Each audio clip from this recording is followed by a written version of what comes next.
মুর্শিদাবাদের বুকে স্মৃতি বহন করে দাঁড়িয়ে আছে প্রায় 400 বছরের জগৎজয়ী কামান।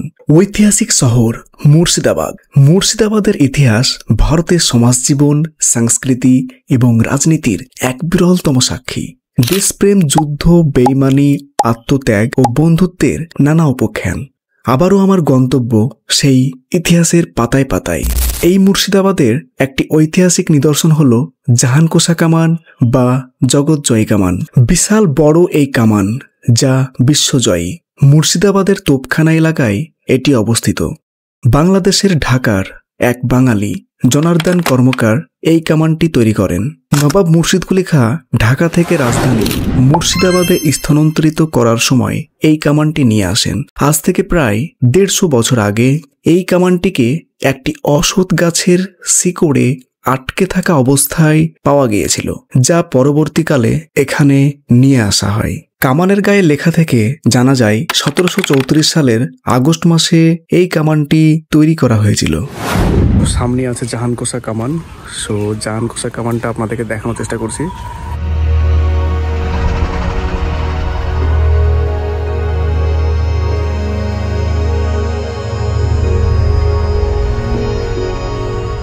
সো এই বিশাল কামানে আমরা দেখতে পাচ্ছি অনেক সুন্দর কারুকার্য।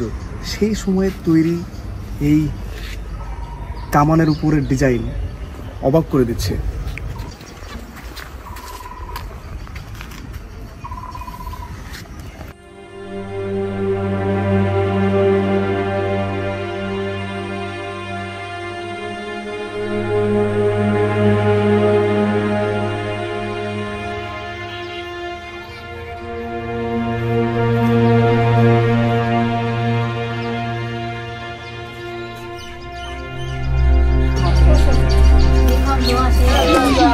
জাহানকোষা কামানে আমি এবং আমার বন্ধু। তো আলাহিম, কেমন লাগছে? তো খুবই ভালো লাগছে। হিস্টোরিক্যাল প্লেস, আর হিস্টোরিক্যাল প্লেসে তো বরাবরই ভালো লাগে।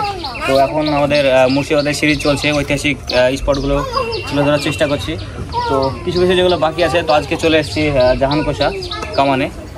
সো এই বিশাল বড় যে কামানটি আমরা দেখতে পাচ্ছি, তো এটা দৈর্ঘ্যে 17 ফিট 6 ইঞ্চি মতো।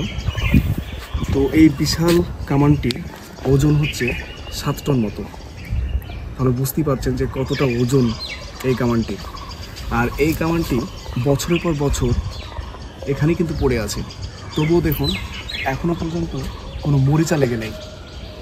এখানে 8 রকম ধাতুতে তৈরি করা হয়েছে এই কামানটি। সোনা, রূপা, তামা, লোহা, আরও বিভিন্ন রকম ধাতু দিয়ে এই কামানটি তৈরি করা হয়েছে। তো এই বিশালাকার কামানটি এর আগে 4টি চাকা ছিল। এই জায়গাটা দেখতে পাচ্ছি আমরা।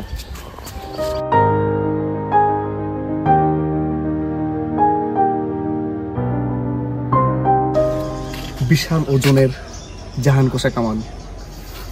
তো এর আগে এই বালাগুলো কিন্তু চাড়া যেত, এখানটা ফেটে গেছে।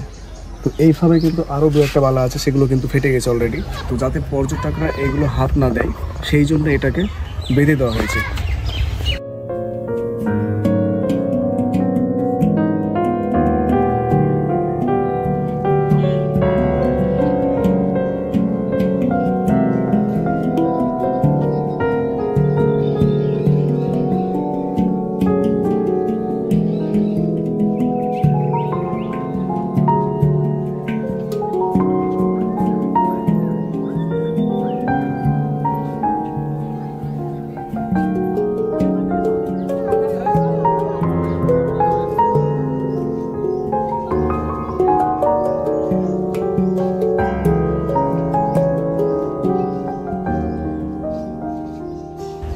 দেখেই অবাক লাগছে, এখনো পড়ে আছে সেই মুর্শিদাবাদে।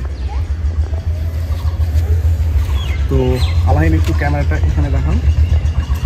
এখানে আমরা দেখতে পাচ্ছি কিছু ফার্সি ভাষায় লেখা আছে, বাট সেগুলো সময়ের সাথে সাথে এগুলো মিশিয়ে গেছে, দেখা যাচ্ছে না এখন অতটা। তবে এই জায়গাটায় ফার্সি ভাষায় কিছু লেখা ছিল, তো এখন সেগুলো অতটা বোঝা যাচ্ছে না। তো দর্শক বন্ধুরা, এই ছিল ভিডিওটি যদি ভালো লেগে থাকে অবশ্যই লাইক করবে, কমেন্ট করতে ভুলবে না, আর হ্যাঁ, চ্যানেলটি সাবস্ক্রাইব করে সঙ্গে থাকবে। Thanks for watching this video.